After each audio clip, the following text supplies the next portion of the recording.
I would rather buy Quant over XLM, even though that's not financial advice. I'm not saying that XLM is bad. Let me just start off by saying that I think the Stellar blockchain is one of the best out there. It's lightning fast, it's very efficient, and I think it's very dynamic.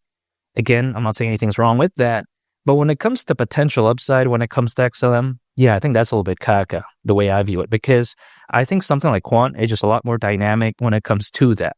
I'm not saying in terms of pure fundamentals, even though I think it's very revolutionary, but more so in terms of room for growth. I think Quant does beat out XLM. Again, at this point, take a look at, for instance, right? Let's say Quant were to go to the price of $5,000. That right there is around a 40x from here.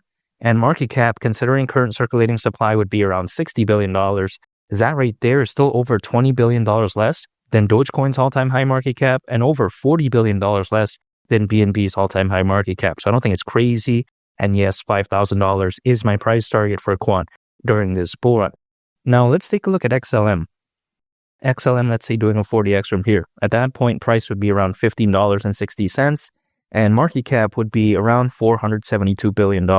And now I'm not talking about what could happen in the next 10, 20, 30 years. I'm not saying that. I'm saying, let's say in the next 6 months to a year, what would have an easier time, logically speaking, doing around a 40x from here? I think hands down, it's going to be Quant over XLM. That's just the way to take a look at it, because of course, hypothetically, the lower something is, the more room it has to grow. And Quant, let's face it, market cap is just way lower than XLM as of right now. I'm not saying it's like insanely low, but then it's a lot lower in the grand scheme of things. Now, some people may think that, oh yeah, when it comes to Quant, it doesn't have the fundamentals to allow for that to happen. But I disagree with that. You take a look at the Quant network, it does contain the Overledger OS and the Overledger network. Now, the amazing thing about this is that the Overledger OS allows a multi-chain application to be built. So it's an application that is built on top of multiple blockchains instead of just one. The fantastic thing about this is that people no longer have to be stuck building only just one blockchain.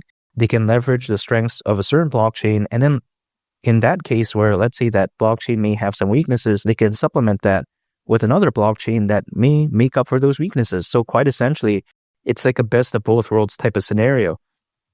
Now, also on top of that, these Overledger OS users, they do make up something called the Overledger network, which on there, they can share their data, their apps, their resources, and of course, monetize them. So when you think about Quant, more specifically the Quant network, it is very special. It's very unique. It's not something that's complete trash or caca. And I think this is going to be very amazing, especially when it comes to the Overledger OS, more so for enterprise adoption. Because let's say an enterprise wants to build an application that takes advantage of, let's say, the Bitcoin blockchain. They want to take advantage of its security. They could do that, while at the same time, maybe compensating that, or let's say compensating its speed with another blockchain. Let's use Stellar in this case. Again, I don't think Stellar is bad. It's a very fast blockchain. But again, XLM, that's a different story when it comes to potential upside. However, again, in this case, through the Overledger OS, I can, for instance, let's say I'm an enterprise, I can build an application that takes advantage of the Stellar blockchain and the Bitcoin blockchain. So that's amazing. Again, I'm not saying that Stellar is caca, but XRP, XLM, the room for growth, I think is a little bit caca at this point, even though that's not financial advice. Now, when people like to say that, oh yeah, when it comes to Quant, its use case is very limited, I disagree. It has use cases for enterprise licenses, developer licenses, gateways and staking, transaction processing, and of course, many others. This is how amazing Quant is. Not to mention, Quant is very rare. Now, rarity, I get it. It's very subjective. But let's use an example that people often think is rare, which is Bitcoin. They think that, okay, Bitcoin is very rare because the maximum supply is 21 million. And granted, Bitcoin is rare, in my opinion. But again, if you take a look at Quant, its maximum supply, considering different exchanges and different websites, they have differing figures. It usually hovers around 14.6 to around 14.8 million.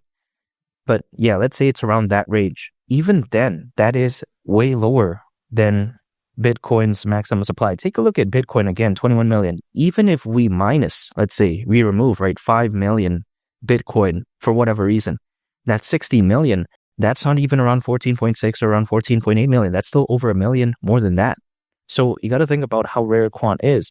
Now, again, rarity is very subjective. Some people think that, oh yeah, if not a lot of people want it, then even if the supply is lower than Bitcoin, it's not even that rare. I totally understand that, but I think a lot of people do want Quant, and I think that it's only fair to assume that its demand is going to increase moving forward, because I think as more and more developers understand the benefits of the Overledger OS, I think as adoption for Quant does begin to increase. Not to mention, I think as Quant gains more recognition, I think it's only fair to assume that it could be viewed as something that is extremely rare, because again, its supply is way less than Bitcoin, and not to mention, I think it's a lot more dynamic, and I think something like this is going to be around for a very long time. Now, when you take a look at Quant, it's even allegedly partners with something called Oracle, which has been stated, or should I say allegedly been noted, as the world's largest data management company. So you can only imagine that this is how special Quant is. Some people think that this is a bad partnership or it's not that strong, but you know what? Not every single partnership is going to be the best. Not every single partnership is going to be the strongest. So you know what? I'll take it what it is. I'll take it at face value.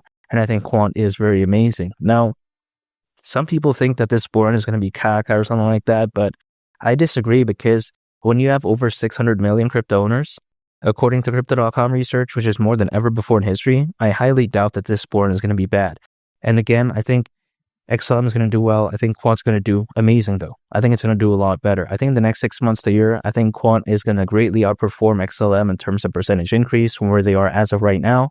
I get it.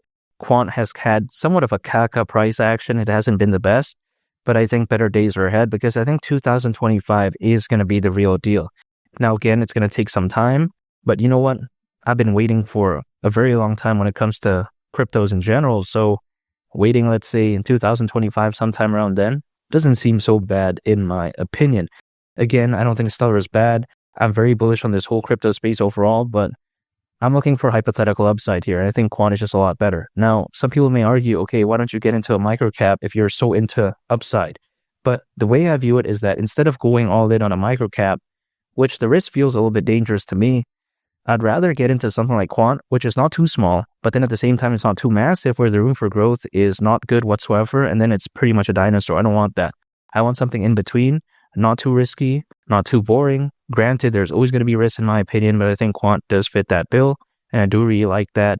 And again, Quant reaching the price of $5,000 during this born wouldn't surprise me whatsoever, and that is why I think Quant is the winner here for me instead of XLM. I think it's just a much better pick for me.